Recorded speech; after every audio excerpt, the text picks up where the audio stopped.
He is a two-time World Series champion, a three-time National League MVP, an 11-time All-Star, and one of only two players in Major League history with more than 3,000 hits and 700 home runs. Albert Pujols' 22-year career is one of the most decorated the game has ever seen. This month, he'll be in New York City to be honored at the 40th annual Great Sports Legends Dinner, a night that celebrates icons across all sports and raises funds to help find a cure for paralysis. I'm excited to have the opportunity to sit down with the machine himself.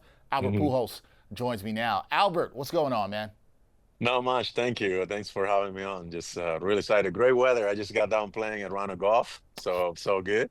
Good for Uh, you. Got to get in a little yeah, golf to here late in I the try. season. I I, like I that. try to. I try to All before the right. weather get bad.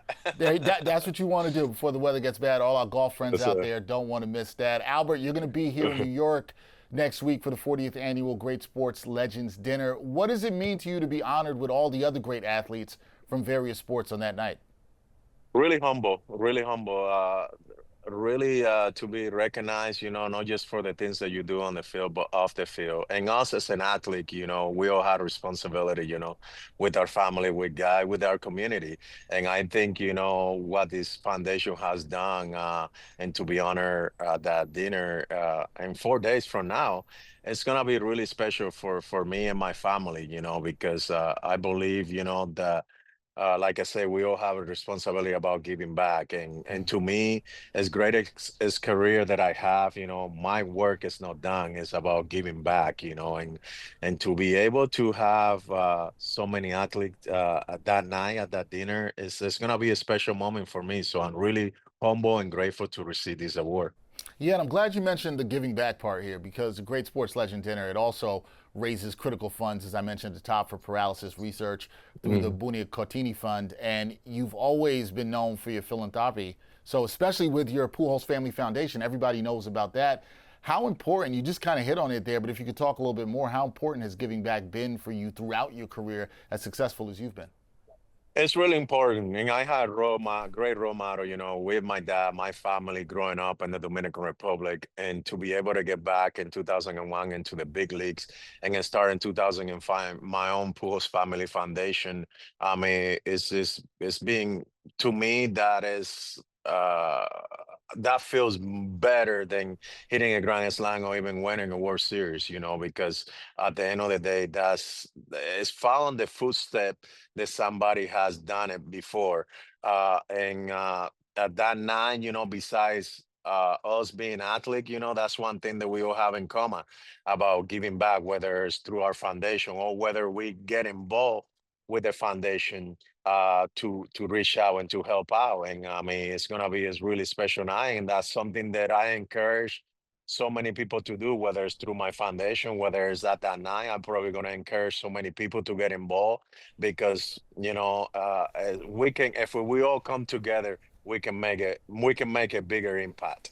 No, we absolutely can. And as you said, giving back is so important no matter what you do in this world, in this life. And Albert, when we talk about baseball legends, and you're going to be one of them there that night, your name is right at the top here. Over 3,000 hits, more than 700 home runs, 3 MVP awards.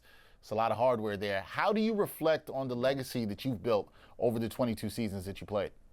Pretty blessed. I mean, I thank God every day for allowing me to have a great career. But at the end of the day, it's more. I remember a friend of mine challenged me about 5 years ago, and he told me, Albert, it's more than a game, and that's something that I recognize really well. Yes, it's great a career that I have in the field. I want to have a better career off the field about giving back and continue to set an example for others to follow. I mean, if you look at the Veteran Kind of Foundation, that's something that they done really well. I mean, they're celebrating their 40th year this year. That it took somebody, you know, uh, to start to make a big impact and great movement. And that's something that I do through our foundation. I encourage other people to start their own foundation as well and giving back. And it doesn't have to agree with what you believe. It could be whatever, just get involved, whether it's giving money, whether it's donating your time, making an impact, because that's something that, like I said before, it makes me feel better than winning it worse. And you said it, I have so many trophy at in my trophy case, but nothing is better than to getting recognized, for something that I done off the community. And that's something that's really important to me in my heart. And I want to continue to do that. I want to continue to encourage so many people to do the same thing. I think, Albert, that people don't think about that sometimes with athletes or people that do anything in any other profession. But I can say this: there's no better feeling than giving back, right? There's just no Yeah. better feeling than that. Now, you will be eligible for the Hall of Fame in 2028. Many people believe that you're going to be a first ballot lock. I would agree. If you're not a first ballot lock, that is insane. What would that honor mean for you just getting into the Hall of Fame when you have that day and you're enshrined? I'm sure you've thought about it a little bit. What would that I mean mean, to you and your family? I really, it will mean a lot because, not just for me, for so many great people that have helped me along the way. I couldn't done this without first God that gave me the strength and the power and the ability to open so many doors for me. My family that has supported me, since day one. My coaching staff that I have during my 22 playing career.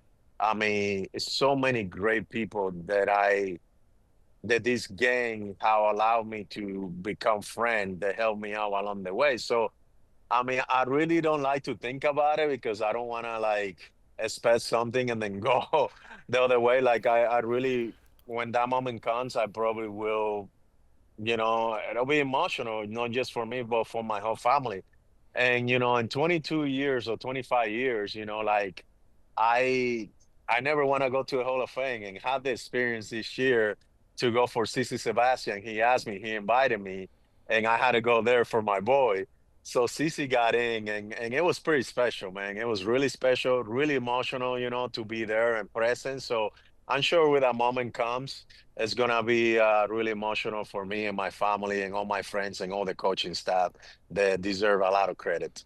It's going to be a great day once that happens. Now, we just talked about how you have a lot of hardware, but you also have a lot of incredible highlights, right? You got the three-homer game in the 2011 World Series. You got your 700th home run.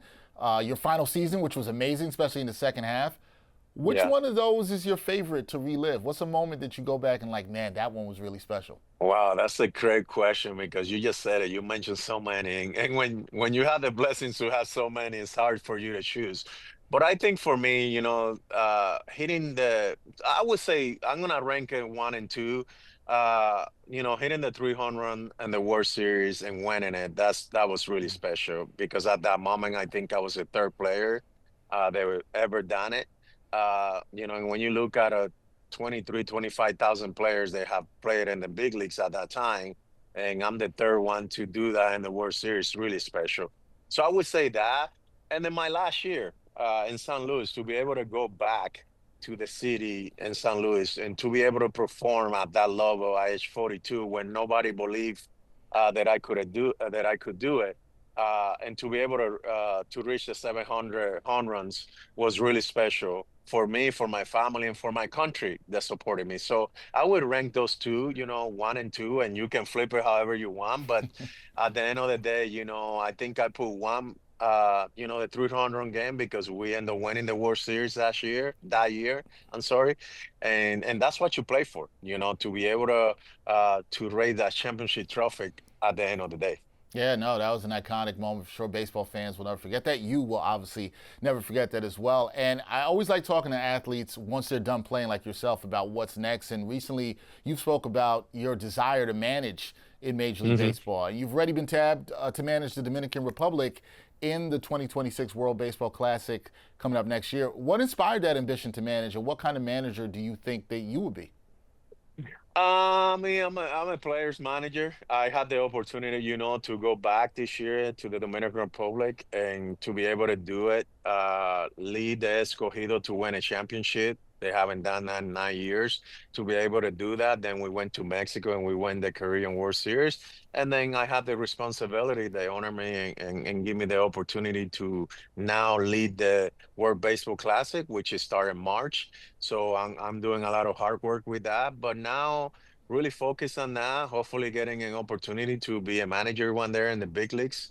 Also working for the commissioner, he's done a great job and continue to grow in the gang, doing some TV, with the MLB network. So I'm staying really busy in the things that I know and that I'm good at it, and just try to continue to set a sample for others. So I'm staying busy.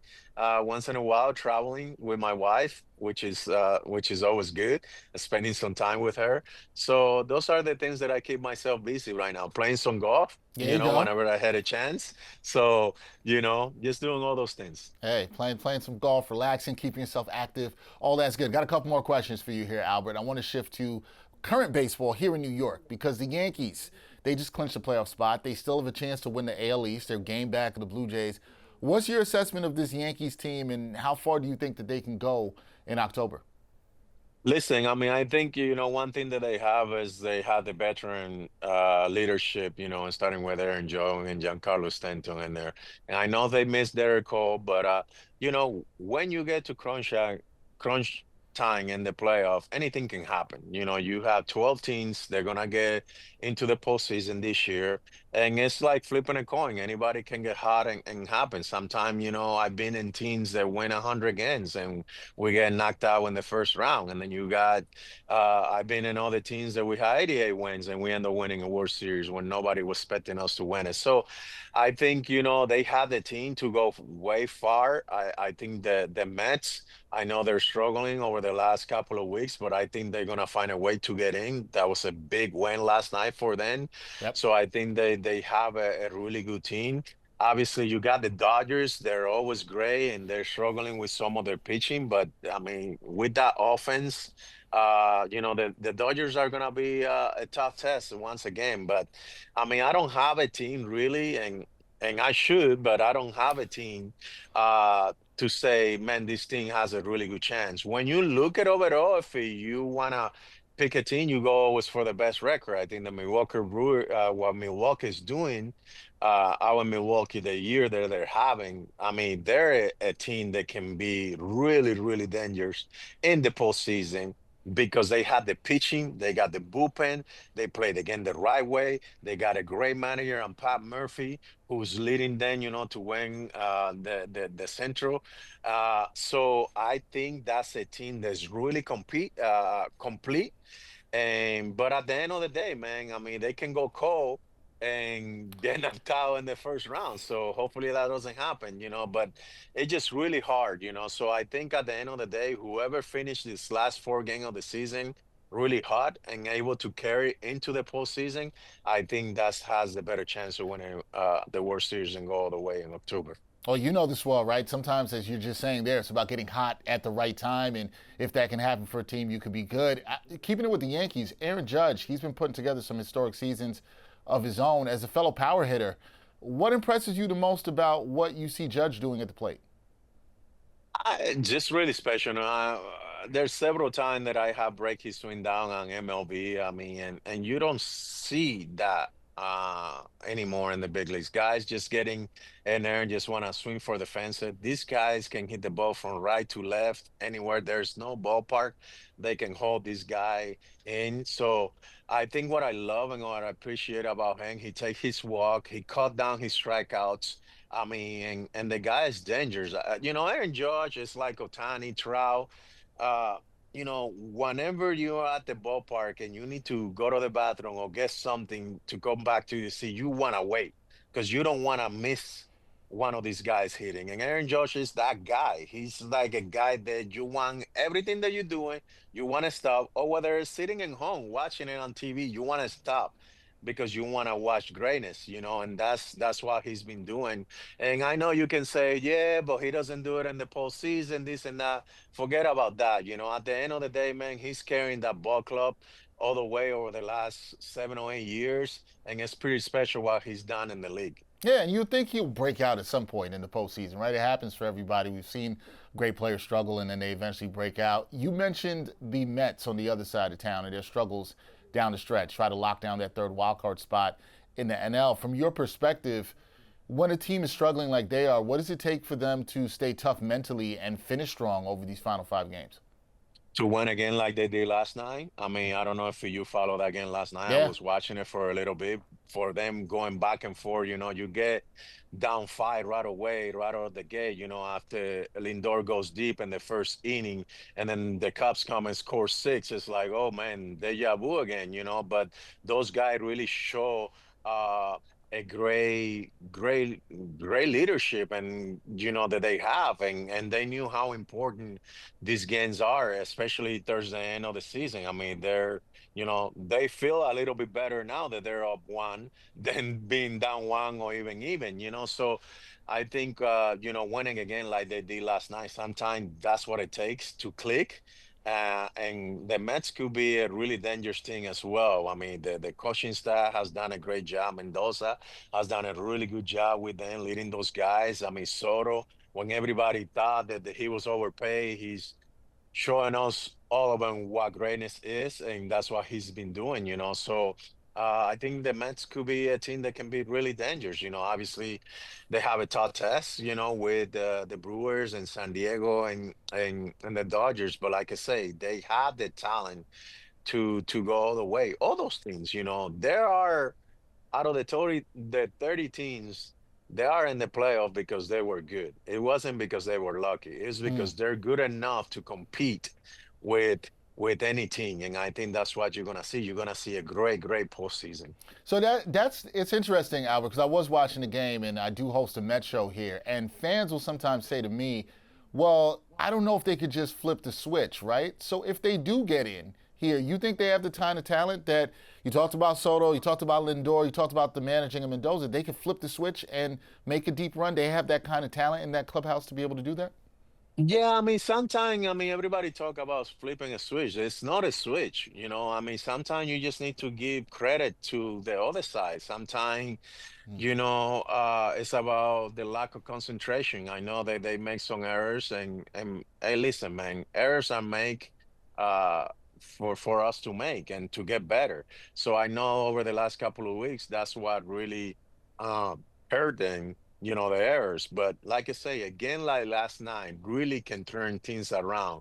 And I think those guys they're feeling better about today, and if they end up winning today and take a two-game lead, I mean, those guys sometimes they can credit probably that game from last night. They got them on the right track. And I think with Lindor, Soto, the Peter Alonso, the great leadership that they have in there. I mean, they don't need no motivation. They know what they need to take care. And Mm. sometimes, as a player, you go through a slump. As a team, you go through a slump sometimes. And it's good sometimes to go through those things because it makes you appreciate how hard this game is. That it's not easy. If everything was easy, I think everybody would have the success and, Yeah. and everybody would be a world champion. Right. No, everybody would be a world champion. Last thing for me, Albert, because you know what it takes to win in October. You have done this before.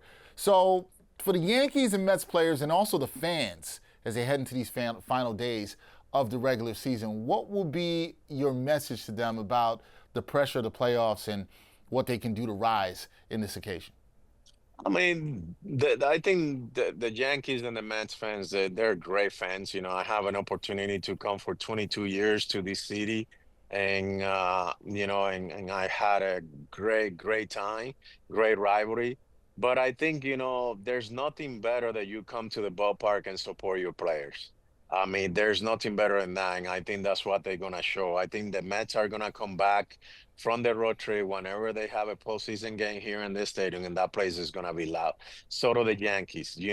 And I think there's nothing better than coming to the stadium and support your players. I mean, you pay a lot of money to come and watch these players. I mean, just support them. And I think us as a player, sometimes when we see that, when we see our fans, care about it and supporting us, man. I mean, we go to somehow automatically our body goes to the next level, and we perform really well. But when we have in a stadium that is not packed, and a stadium that is like, oh, it's whatever. I mean, players we look around. We look around. So I mean, sometimes we react to whatever is that wrong. And if it's a good atmosphere, man, I mean that's gonna feed on the players. at Yankee Stadium and Mets Stadium. Yeah, no doubt about that. We are almost at postseason time. That is the great Albert Pujols. He will be at the Great Sports Legends Dinner here in New York on September 29th. Albert, I appreciate the time because you just finished a round of golf. I hope that round of golf went well for you. I hope you did well in the course. Was the golf It, game good? it was great. It was Okay. great. I mean, I'm not a pro, but I have a great time when I'm on the golf course. So I have great people, great friends. So I had a good time. All right, we like to hear that. Albert, I will see you at the dinner in New York. It was a pleasure. I appreciate the time, and we will talk again. Thank you. Thank you so much.